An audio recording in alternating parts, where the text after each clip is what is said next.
Qual o futuro que o pré-sal reserva para a mídia regional? É certo que os avanços tecnológicos constituem um grande passo, grandes plataformas disponíveis para pequenas empresas, mas é preciso que as lideranças locais, o empresariado e os políticos reconheçam que sem uma imprensa livre será impossível fazer a verdadeira vigilância dos interesses das comunidades.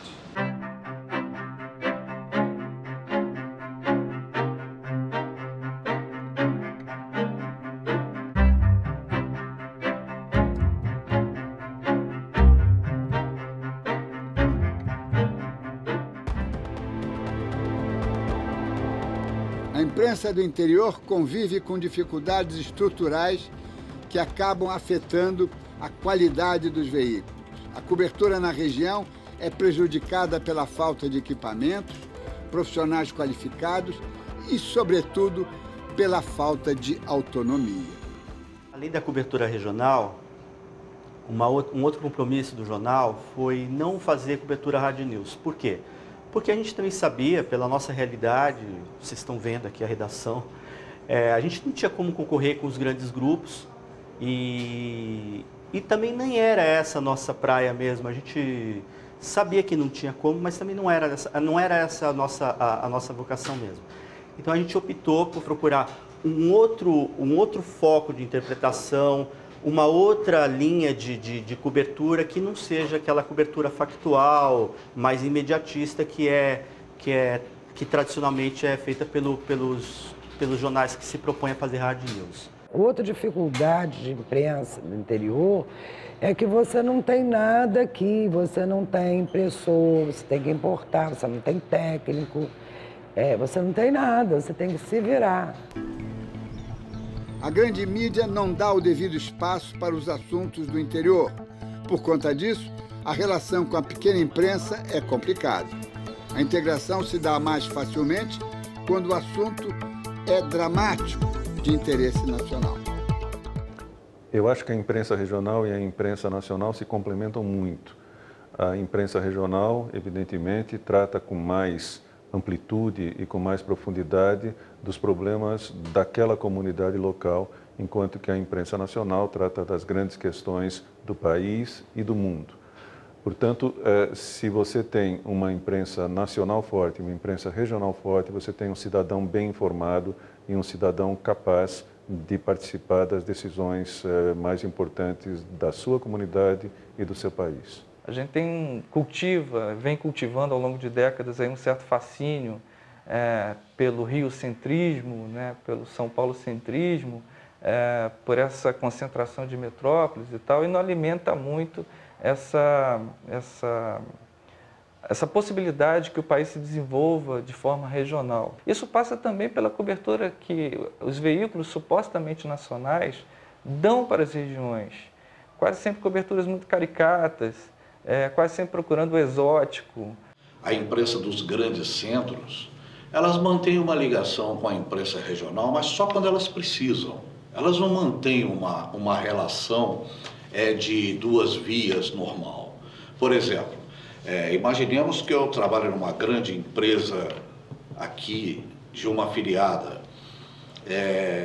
Eu tenho uma matéria aqui que eu acho interessante e eu digo para eles, eu tenho uma matéria aqui que é colocar nacional, dificilmente eles aceitam. É engraçado como que recorrentemente a imprensa local é furada pela imprensa nacional em casos que envolvem, por exemplo, a área de petróleo.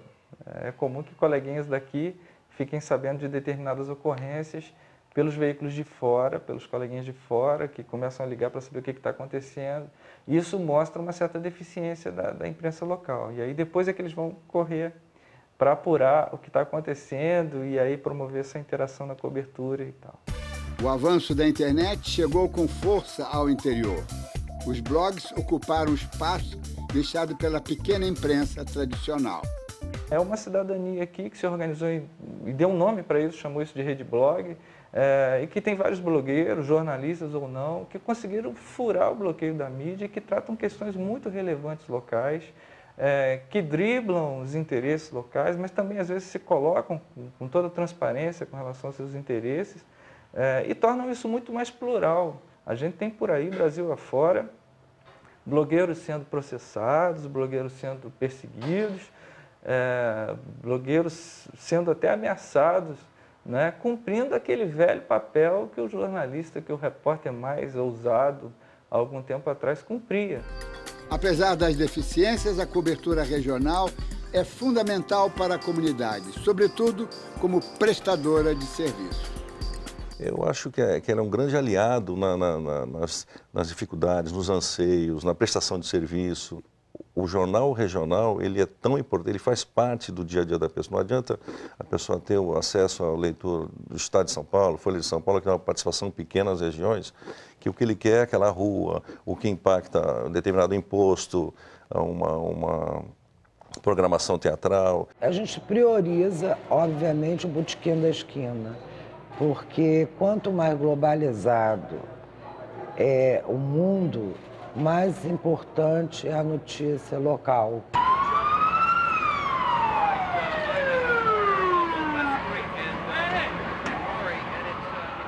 Um avião chocou-se com uma das torres na ilha de Manhattan. E aí foi manchete do jornal, e no dia seguinte foi manchete do jornal, e no terceiro dia foi manchete do jornal. Só que aí eu recebo uma mensagem de um leitor. Essas coisas chegavam, essa relação com o leitor era automática, né? Aí eu chego no jornal e um leitor diz o seguinte: tá bom, o atentado às torres é uma coisa muito séria, o mundo está em perigo, então, mas eu quero saber o seguinte: a minha rua está com um buraco, né? E a prefeitura não se digna a tapar, isso está provocando não sei o quê. Aí o cara tem razão. Então, no quarto dia, a minha manchete não era mais as torres, era o buraco na rua da favela lá do cara, né? Você quer colocar um produto para vender, você coloca no rádio, vende mais rápido, porque tem mais pessoas vendo. A mídia local é a que melhor percebe os problemas, as situações que os moradores enfrentam, né? Então, eu acho que a população vem enfrentando um amadurecimento, vem percebendo essa importância da mídia local e cabe agora aos poderes públicos e as grandes empresas também perceberem a importância dessa mídia regional, que eu acho que é uma coisa que vai acabar acontecendo meio que na marra. Uma imprensa regional forte contribui para uma sociedade mais democrática. Ela é fundamental porque, primeiro, que pulveriza, vamos dizer assim, o poder da comunicação, né? A partir do momento que você tem a capacidade de comunicar, de veicular informação num grupo nas mãos de pequenos grupos, que eles que decidem quem são os jogadores e quais cartas cada um vai receber, isso aí complica e é prejudicial para toda a sociedade. Olha, não se faz democracia sem informação de qualidade. Não se faz democracia sem acesso à possibilidade de verdade, né? Seja lá o que a gente chama de verdade, mas pelo menos que a gente consiga manter meios institucionais para acessar aquilo que mais se aproxima da verdade. Sem isso, a gente não consegue ter cidadania, não consegue fazer democracia funcionar. A meu ver, imprensa regional só existe com independência se existe uma comunidade que produz riqueza em grau, em escala suficiente para manter o jornal. E imprensa regional está diretamente associado com democracia forte e com imprensa nacional forte também. A mídia independente, autônoma, forte, ela é fundamental para o funcionamento da própria democracia. Porque, do ponto de vista tanto republicano quanto liberal, seria uma mídia que permitisse a universalização da liberdade de expressão, que ia garantir a formação da opinião pública de fato democrática. Nós não temos isso no Brasil. A imprensa regional é uma chance da imprensa sobreviver. Eu não acredito que os grandes jornalões vão sobreviver nesses rincões. Não vão. Eles já não existem. Nem o Globo, nem o Estadão, nem a Folha têm correspondentes, tem sucursal nesses lugares. Então, a imprensa regional ela é fundamental para sobreviver.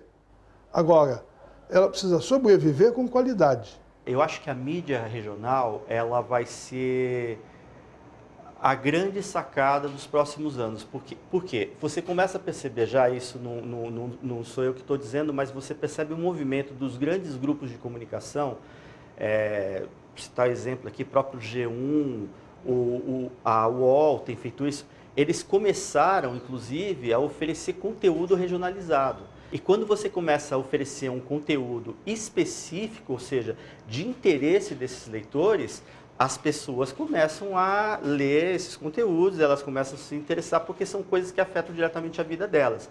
A chegada do pré-sal às cidades produtoras trouxe junto expectativas em relação ao investimento na mídia. O desenvolvimento da indústria do petróleo abriu uma nova agenda local. São temas que têm um grande componente financeiro na nossa região, que passa exatamente por ele todo o desenvolvimento. A gente acredita que discutindo isso com as autoridades, além de ser um papel fundamental da imprensa, é uma forma de você também atrair a atenção desses players que estão chegando no mercado, para que aí sim possa você ter uma atuação comercial, ter uma participação maior de verba publicitária. E a gente também tem que se preparar, está todo mundo se preparando, nós temos que nos preparar, estamos nos preparando. Porque se você não anda para frente, você anda para trás, parado, não é? Então, a gente tem que também, da mesma forma que eu estou falando dos nossos empresários, nós nos incluímos como tal. Porque, afinal de contas, se você não tratar os meios de comunicação como uma empresa e tratar profissionalmente, você não consegue chegar. Eu interpreto como se fosse uma grande bolha que uma hora vai explodir, né? A gente percebe uma valorização muito grande dos imóveis. E eu acho que isso daí vai acabar acontecendo também nos diversos outros segmentos da economia local, né? Eu acho que a mídia regional vai ser beneficiada sim, com diversos outros setores, mas talvez não na proporção de que as pessoas estão imaginando. Se houver esse crescimento, de fato, a imprensa vai acontecer, da imprensa também se fortalecer, se tornar autossustentável. Uma imprensa autossustentável, não dependente do poder, mas sim uma imprensa parceira dos governos. O conceito de parceria é diferente do conceito de independência. O Estado deve ter um crescimento, isso vai gerar riqueza, isso vai gerar emprego, e a tendência é que uma hora ou outra isso tenha um impacto nos veículos de comunicação. Mas a gente ainda não cria nenhuma expectativa em cima de uma possível ganho com publicidade com pré-sal. Eu não acredito que esse dinheiro do pré-sal chegue à imprensa com facilidade, não. Porque a gente vai continuar noticiando as coisas comuns. Talvez a imprensa passe a se preocupar com o meio ambiente, porque nós aqui do Espírito Santo, nós não estamos preocupados, a imprensa, com o meio ambiente em relação ao pré-sal, não. O crescimento econômico nas regiões do pré-sal traz a esperança de um jornalismo independente no futuro. Mas a credibilidade passa antes pela ética. O pré-sal é uma coisa ainda recente, né? Portanto, ainda não há esses recursos, ainda não existe uma comunidade que realmente seja capaz de manter um jornal, ou uma rádio, ou uma emissora de televisão. No entanto, eu espero que isso venha a acontecer e que quando isso acontecer, quando houver os recursos, os velhos vícios possam ser abandonados. Então ela pode ou recuperar a credibilidade ou conquistar a credibilidade a partir do momento em que ela comece a se mostrar para a comunidade como alguma coisa não só útil, como importante e até vital para ela. Eu vejo com muito otimismo o fato de que esse desenvolvimento um pouco mais homogêneo que a gente tem visto no Brasil nos últimos 20 anos, seja o esteio para que finalmente nós venhamos a ter uma imprensa regional de fato independente e capaz de produzir material de boa qualidade que ajude a cimentar a cidadania e ajude a fortalecer a democracia no país. Há um vasto campo para empreendimento jornalístico no litoral.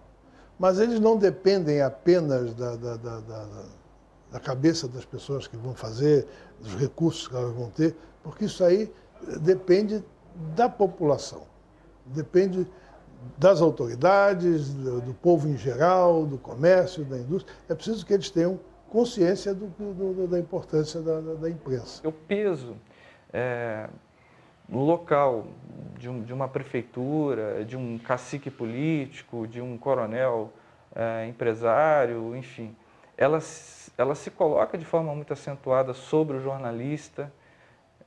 Por isso que eu acho, inclusive, que os verdadeiros heróis do jornalismo são aqueles que fazem imprensa no interior, né? Se a gente tivesse que escolher hoje o melhor jornalista do Brasil, certamente ele não está nos grandes veículos, é um tipo de sujeito que está perdido em algum rincão por aí, enfrentando algum coronel local. E a gente precisa de instituições que protejam o exercício desse jornalismo.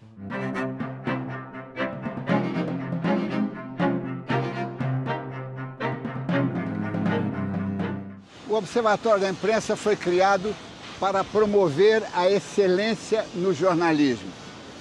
Começamos estimulando o senso crítico dos jornalistas, das redações, dos empresários de comunicação e dos leitores e do público em geral.